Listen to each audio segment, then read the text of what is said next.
Welcome back to ELFSTER'S Rifles and Reloading. In this video, I'm going to show you how to use this free on-target software, where to download it, and how to use it. And I'm going to make this short and simple, just the way I like it. First things first, you need to download the software. Go to this video on my YouTube channel, look in the description box below, you'll find a link that will take you to this page.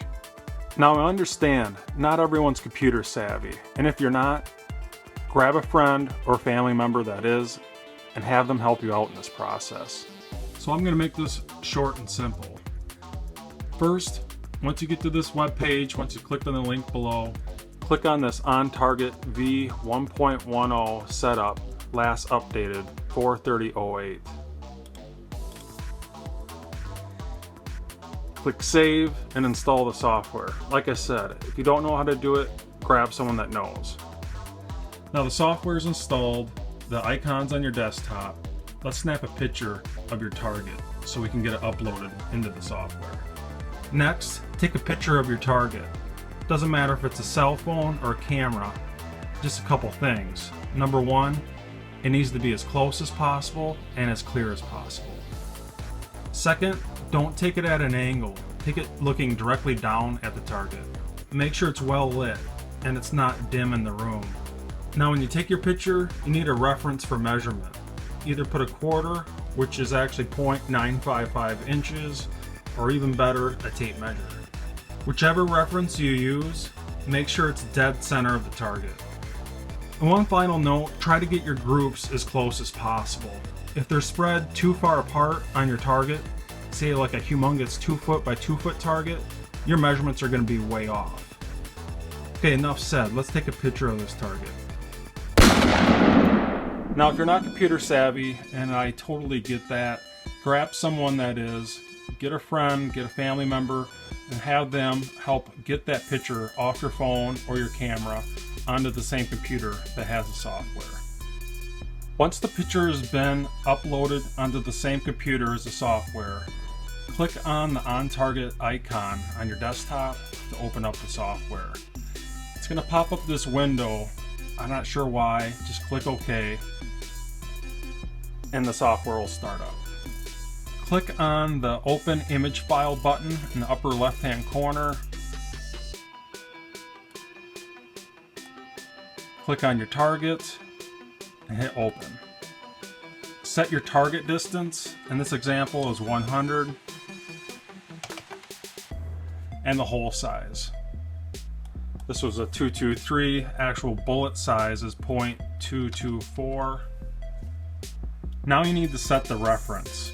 Either you can use a quarter, which is 0.955 inches, or even better, use a tape measure. You'll be much more accurate. Regardless of which one you use, make sure it's dead center of the target. Now before we set the reference, let's zoom in on either the target or the ruler. In this example, we're going to zoom in on the ruler. If you go up in the upper left-hand corner, there's a graphical zoom in button. Left click on that once. Go down in the area where your reference is. Somewhere around here, left click and hold and drag a box over that area. Now if you do want to use the quarter, that's fine. Click on set reference, click on the side of the quarter, somewhere in the middle. Left click and hold and drag a line across. And then make sure your line is straight, it's not crooked. And then let off the left click. It'll pop up this box. All you need to do is enter 0.955 inches. But in this example, I'm going to use the ruler. Now when using the ruler, when setting the reference, I actually like to start out at the 1, left click and hold, and then go down at least 4 inches. Go down to the 5, let off the left click. Now in this example, I started at the 1, ended up on the 5. I'm going to enter 4 and hit OK. Now once the reference has been set, you can zoom back out to look at the overall target. So go in the upper left hand corner, there's this button up here called Zoom to Window. Left click on that once. Now before you actually start to input bullet holes, go down to the display options, make sure these are all checked off. go up to Tools, down to Options, and for right now, if you want to copy what I'm doing, I have group size only checked off and hit OK. Now you're ready to start inputting bullet holes. It's already set at group 1 here, so you're good to go. Now, this is the downfall to this free software. And it's not so much a downfall, it's free, so you can't really complain. But if you screw up, you need to completely start over. There's no undo button. And if you screw up, you need to close out the program and start over from scratch. Kinda sucks, but hey, it's free. Now, before you start inputting bullet holes on your first group, I like to zoom in on that group. So go up here to graphical zoom in, left click once, drag a box over that group, and zoom in on it. Okay, so we're on group 1, left click on input bullet holes, and you're gonna see next to your cursor, it's gonna have a little circle with a X in the middle. Left click once, it's gonna pop up the bullet hole, and then left click again to actually input that bullet hole. And rinse and repeat until all 5 bullets have been entered. Left click once, left click again to input the bullet hole, left click again, left click once again to input the bullet hole until all 5 are done. Once you have those 5 done, zoom to window and then click new for group 2. So now that group 2 is up, zoom back in on group 2 and rinse and repeat.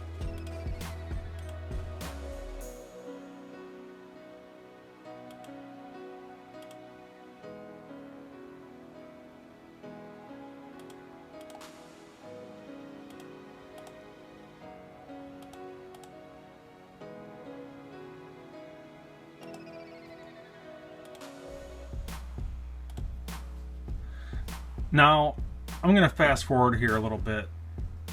It's the same thing.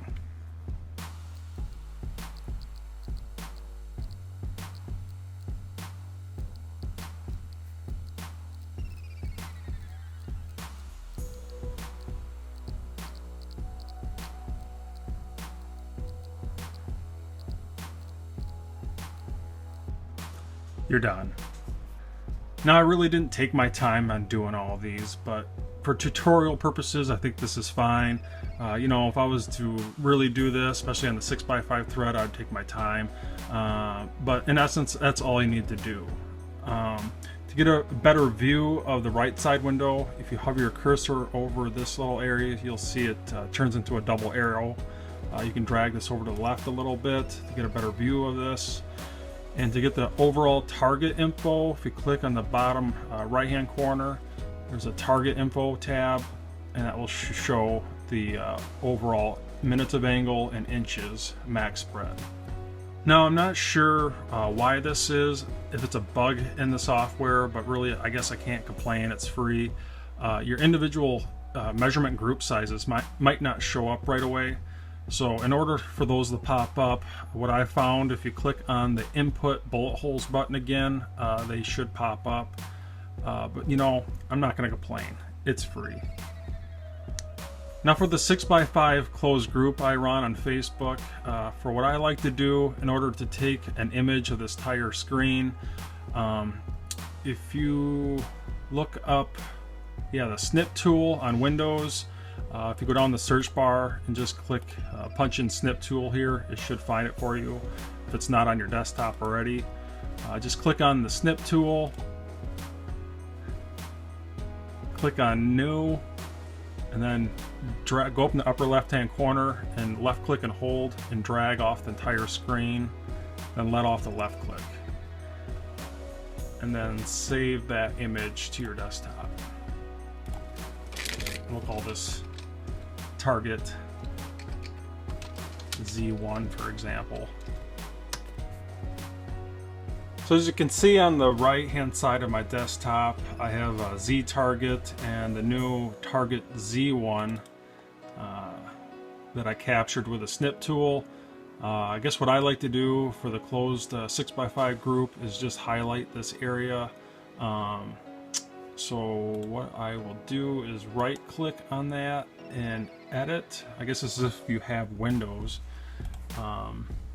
Bring up paint and click view, zoom out, click on home and click on the rectangle. I like to do mine in black and just zoom in on that area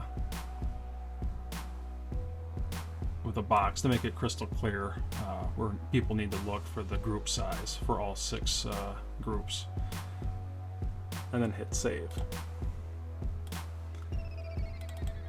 And that's it. One last thing before I take off here. If you're on Facebook, jump on my closed group, ELFSTER'S 100 yard, 6 groups by 5 shots each, 1 target challenge, where you, your friends, and your family can go out to the rifle range and promote the Second Amendment. Come home, upload your target. I'll score your target using the very methods shown in this video, and you can compete with people across the globe. And I understand it's not 500 and it's not 1,000 yards. And I know some people ask me that, but most people have a 100-yard rifle range close by, and it makes it available to everyone. Well, I hope you learned something in this video, and if you did, please subscribe, like, and share, and I'll see you next time.